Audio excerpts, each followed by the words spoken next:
दोस्तों, आज हम जानेंगे महाभारत युद्ध के बाद बचे हुए लोगों का क्या हुआ। महाभारत युद्ध को भारत की भूमि कुरुक्षेत्र में लड़ा गया था। कौरवों और पांडवों की सेना भी कुल 18 अक्षौहिणी सेना थी, जिनमें कौरवों की 11 और पांडवों की 7 अक्षौहिणी सेना थी।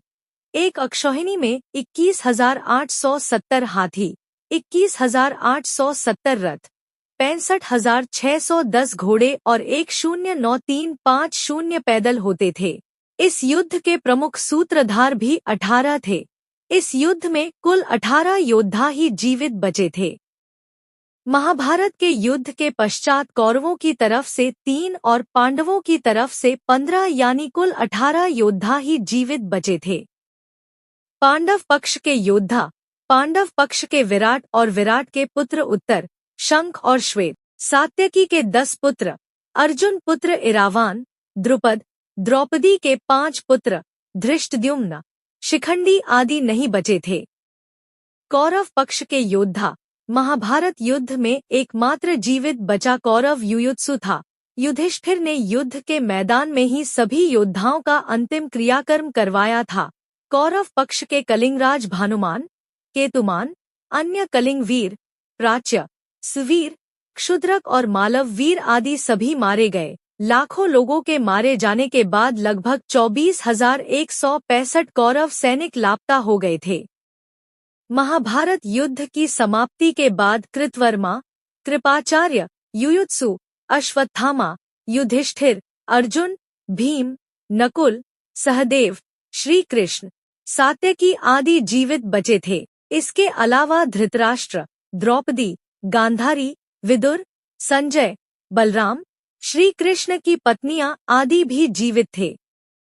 इस युद्ध के प्रमुख सूत्रधार 18 थे, जिनके नाम इस प्रकार हैं: धृतराष्ट्र, दुर्योधन, दुशासन, कर्ण, शकुनी, भीष्म, द्रोण, कृपाचार्य, अश्वत्थामा, कृतवर्मा, श्री कृष्ण, युधिष्ठिर, भीम, अर्जुन, नकुल, सहदेव, द्रौपदी एवं विदुर। कृपाचार्य, महाभारत के युद्ध में कृपाचार्य बच गए थे, क्योंकि उन्हें चिरंजीवी रहने का वरदान था। कृपाचार्य अश्वत्थामा के मामा और कौरवों के कुलगुरु थे। महाभारत युद्ध में कृपाचार्य कौरवों की ओर से सक्रिय थे। वे आज भी जीवित हैं। कृतवर्मा, कृतवर्मा यादव थे और यह भोजराज हरदिक के पुत्र तथा कौरव पक्ष के अतिरथी योद्धा थे। मथुरा पर आक्रमण के समय श्री कृष्ण ने कृतवर्मा को पूर्वी द्वार की रक्षा का भार सौंपा था। कृतवर्मा ने बाण के मंत्री कूपकर्ण को हराया था। शाप के चलते यादवों के युद्ध में वे भी मारे गए थे। सात्यकी ने कृतवर्मा का सिर धड़ से अलग कर दिया था। अश्वत्थामा, अश्वत्थामा कौरवों की ओर से लड़े थे। गुरु द्रोणाचार्य के पुत्र अश्वत्थामा के मस्तक पर अमूल्य मणि विद्यमान थी, जो कि उसे दैत्य, दानव, शस्त्र, व्याधि, देवता, नाग आदि से निर्भय रखती थी।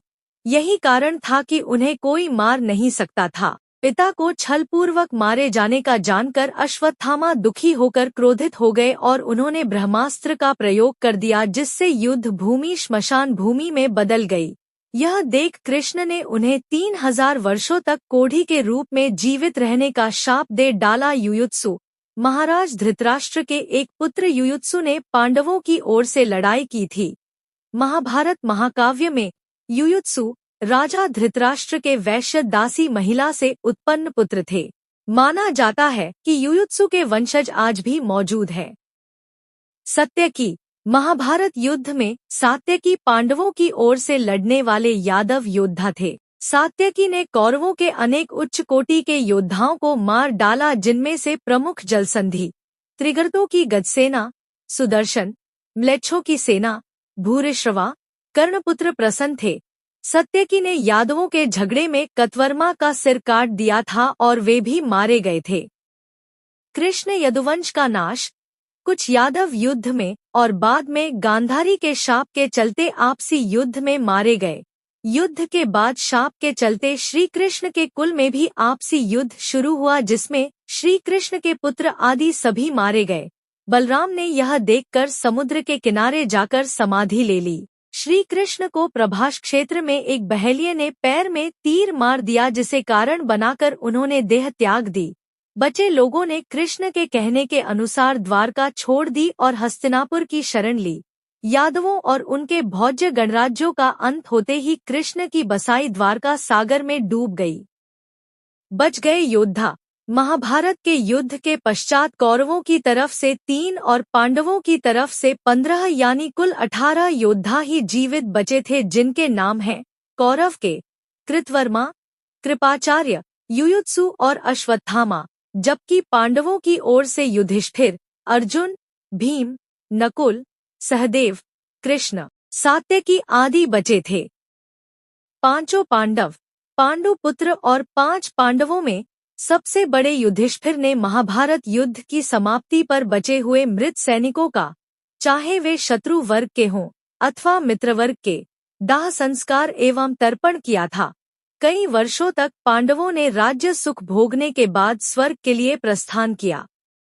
धृतराष्ट्र और गांधारी ने पांडवों के साथ रहते रहते 15 साल गुजार दिए। तब एक दिन भीम ने धृतराष्ट्र व गांधारी के सामने कुछ ऐसी बातें कह दी जिसे सुनकर उनके मन में बहुत शोक हुआ और दोनों वन चले गए। उनके साथ गांधारी, कुंती, विदुर और संजय भी वन में रहकर तप करने लगे। विदुर और संजय इनकी सेवा में लगे रहते और तपस्या किया करते थे। एक दिन युधिष्ठिर के वन में पधारने के बाद विदुर ने देह छोड़कर अपने प्राणों को युधिष्ठिर में समा दिया। फिर एक दूसरे दिन जब धृतराष्ट्र और अन्य गंगा स्नान कर आश्रम आ रहे थे, तभी वन में भयंकर आग लग गई। दुर्बलता के कारण धृतराष्ट्र, गांधारी व कुंती भागने में असमर्थ थे, इसलिए उन्होंने उसी अग्नि में प्राण त्यागने का विचार किया और वहीं एकाग्रचित्त होकर बैठ गए। इस प्रकार धृतराष्ट्र, गांधारी व कुंती ने अपने प्राणों का त्याग कर दिया। संजय ने यह बात तपस्वियों को बताई और वे स्वयं हिमालय पर तपस्या करने चले गए।